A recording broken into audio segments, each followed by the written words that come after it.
Shakespeare goes to Vietnam. The Bard meets Ho Chi Minh, and cultural barriers crumble. And China is making big bucks selling weapons to American citizens.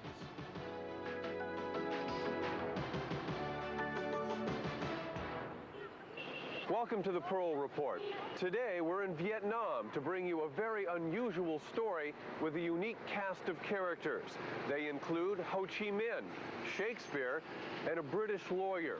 The story ends here in Hanoi, but it begins in a Hong Kong mental hospital.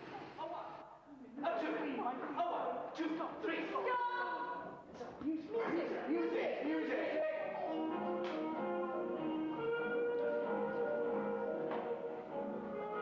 These are the Hong Kong players, busy rehearsing for their latest production. Like all amateur theater companies, they make do with less than state-of-the-art facilities. Onto the stage. Their rehearsal hall in an abandoned mental hospital is reportedly haunted, definitely sparse. But the players learn to adapt. That doesn't seem too bad at all. Now, when we get to Vietnam and we're on the bigger stage, we can all actually feel the real space that we're dealing with, and I think no problems. On this night, the players are preparing for an historic event. In a matter of days, they will become the first English-language theater group to perform in Vietnam. They've chosen A Midsummer Night's Dream, a play the director feels can overcome both language and cultural barriers. I have made certain adjustments to the production, which I hope will mean that it comes across the footlights better. It's slightly more physical, slightly more farcical, if you like, slightly more bumptious, you know, rumbustious, depending less on the words, I suppose.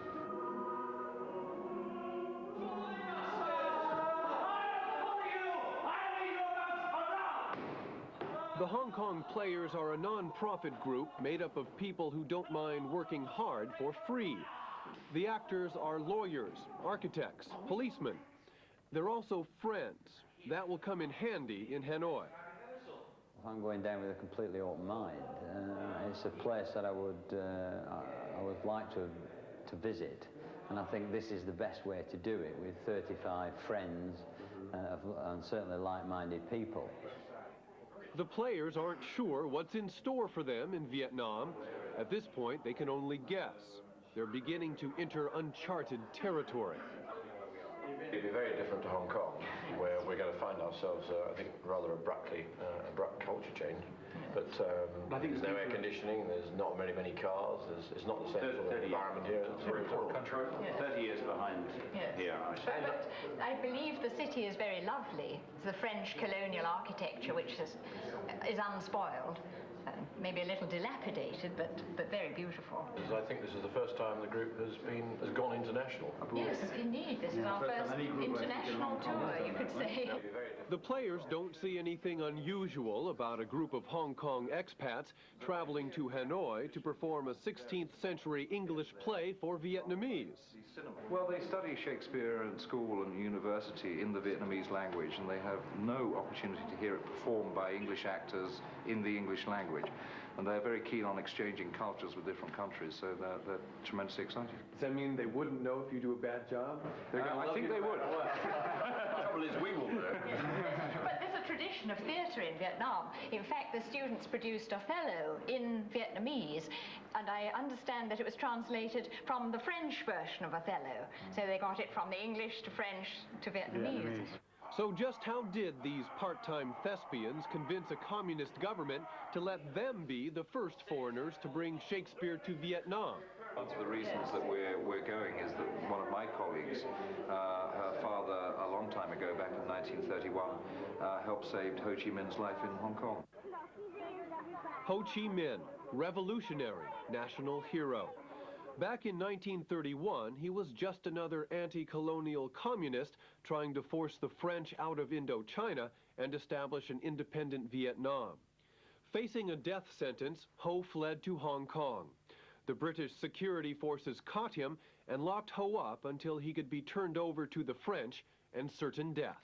Receiving the Patricia Loseby was just a baby when her father was asked to get Ho Chi Minh out of jail. Henry Loseby took the case on principle. He would have just thought that here was a man being kept in prison, not being charged with an offence, and that is not British justice. Did he know who Ho Chi Minh was? I don't think he probably knew at that time, but having met him and discovered who he was, I don't think that would have made any difference to my father. Loseby argued the case all the way to the Privy Council, claiming Ho was being unlawfully detained. He won, but Ho's problems weren't over. They set up a settlement to institute what to do about Ho, and the thing was to deport him. Well, that was fine in a way, but where to deport him to? They wanted to, so they came back to Hong Kong, brought the whole matter back before the court again, and said, well, we want to deport him back to Vietnam. Well, you can't do that, because if you do that, that's sending him to his death. So they didn't quite know what to do, so they let him out of jail, but then they put him into the government civil hospital and said that he had TB. And he remained in the government civil hospital, I believe, for some months. And my parents used to visit him in the hospital. And Ho Chi Minh returned the visits, establishing a close relationship with the Losebys. He used to sometimes come to dinner with my parents at our house at 3 Chatham Road. Because I was very young, so I didn't know really all what was going on, but he apparently remembered me as a small child, and how he used to come up and see me asleep in bed, probably. And he remembered that when we met him in 1960. In 1960, with Ho Chi Minh the leader of North Vietnam, Patricia Loseby and her parents traveled to Hanoi at his request. They were treated like celebrities. Elaborate ceremonies were held in their honor. Ho Chi Minh embraced his friend. Ho was a man who liked children. He also was very keen on flowers. She always said that she always remembered he wanted to see flowers around and loved flowers. And he liked to talk about things. He was a good talker, apparently. And he sort of took confidence in my father. 32 years after her visit to Hanoi, Patricia Loseby's honored status in Vietnam helped the Hong Kong players arrange their historic performance. We were in Hanoi in July last year on a business trip with Pat, and as one was talking around after dinner, as you do, and I mentioned that I was going to be in Midsummer Night's Dream, and they perked up around the table, and the idea was just thrown out that it would be a good idea, and things came on from there. The shivering shocks break the locks of prison gates to make to do more, to make or more.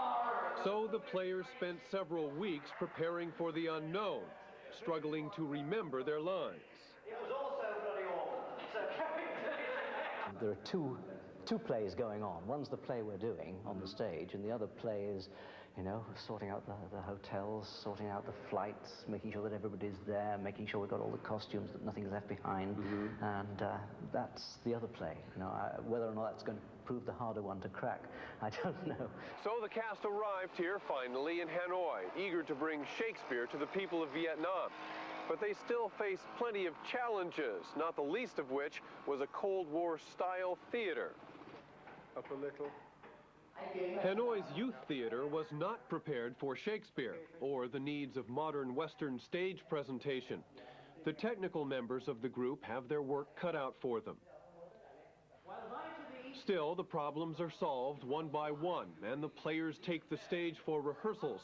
A Vietnamese presenter will help the audience understand what's going on. When they're not rehearsing together, the Hong Kong players eat together. And when they have a little bit of spare time, they explore Hanoi and the surrounding area. Most of Vietnam's 70 million people live far from the big city lights. They earn their living from the land. Not far from the center of Hanoi, the rice paddies take over. Reactions to foreigners with a camera range from shy concern to innocent smiles. These people pursue the traditional ways of life that have characterized Vietnam for centuries.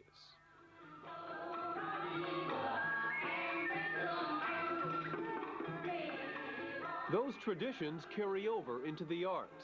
The uniquely Vietnamese water puppets recount the legends and history of the country, complete with brave warriors and fierce dragons.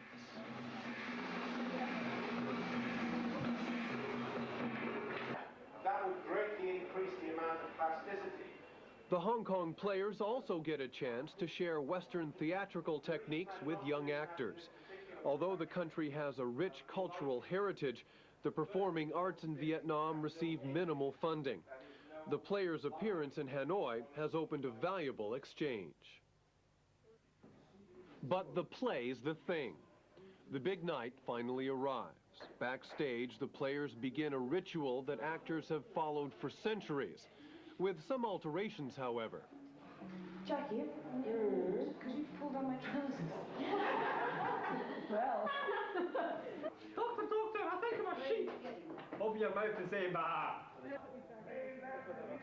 Technicians cross their fingers, hoping there are no crossed wire. The minutes dwindle. Your half-hour loo call, last access to the toilets is at 7. This is your 1-hour call to curtain up. 1 hour to curtain up. I'll just touch my makeup. You know later, Owen?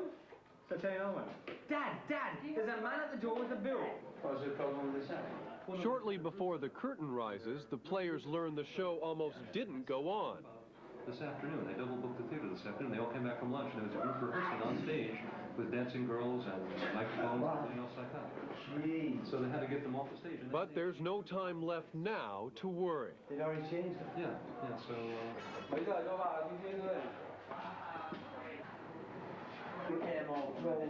Scriptwriter William Shakespeare. In a land of contradictions, one more will be added tonight. Shakespeare has arrived in Hanoi. The official 15-minute call. My gong's not with your dad. The doors open. A Midsummer Night's Dream becomes reality.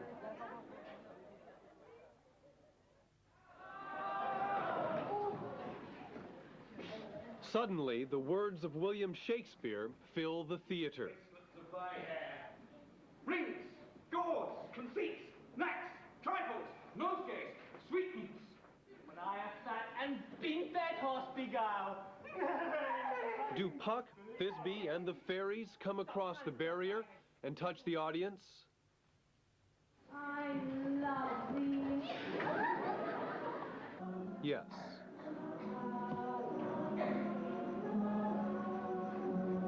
Oh, good night to you all. Give me your hand if we be friends. And Robin shall restore romance.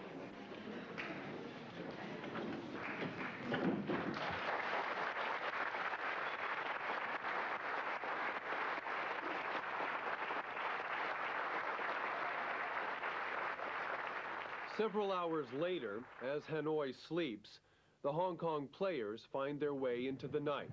The dream is over.